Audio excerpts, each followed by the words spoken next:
Hey guys, welcome back to the channel, and in this video I'm gonna show you how to report the quest to Kaya. For details is the listen to their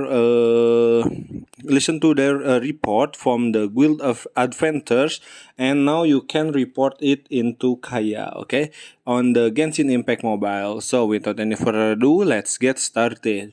First thing you need to do is you need to finish the reach the guild adventures and listen to their report, and after you finish that quest you can now report to the Kaya, okay. And this Kaya I think it's on the temple, or he is on the meeting spot, okay.